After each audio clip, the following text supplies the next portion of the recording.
यो रिजल्ट कसरी हेर्ने आउनुहोस् म तपाईँहरूलाई बताउन गइरहेको छु। धेरै साथीहरूलाई नयाँमा थाहा हुँदैन कसरी हेर्नुपर्छ भनेर, त्यही भएर म एउटा सानो भिडियो बनाएर आएको छु। तपाईँहरू हेरिदिनुहोस् यसो।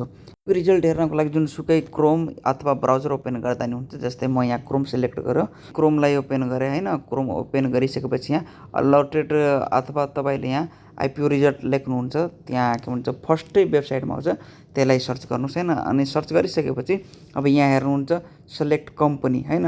अब कम्पनी यहाँ माथि छ, कम्पनीमा अब कुन कम्पनीको तपाईँको, जस्तै अहिले सोलो हाइड्रो पावरको आएको छ होइन। आज हामीहरूले सोलो हाइड्रो पावरलाई कसरी चेक गर्नु त्यसको कुरा गरौँ ल गाइज। यहाँ मैले कम्पनी अलरेडी सेलेक्ट गरिसकेका छौँ। अब मुनि 16 डिजिट बिओ आइडीमा जाऊँ।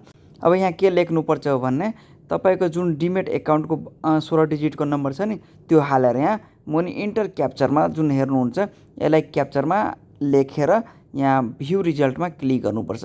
यदि तपाईँले यति काम गरिसक्नुहुन्छ भने तपाईँको मुनि यहाँ लेखेर आउँछ आइपिओ अलर्टेड छ भने कङ्ग्रेचुलेसन लेखेर आउँछ। यदि छैन भने sorry not alerted for please try again भनेर लेखेर आउँछ। अनि त्यसको लागि के गर्नुपर्छ, फेरि अर्कोचोटि ट्राई गर्ने अर्को आइपिओमा। सो गाइज आजको लागि यति नै हो। भिडियो मन पऱ्यो भने भिडियोलाई लाइक गरी च्यानललाई सब्सक्राइब गरिराख्नुहोस्।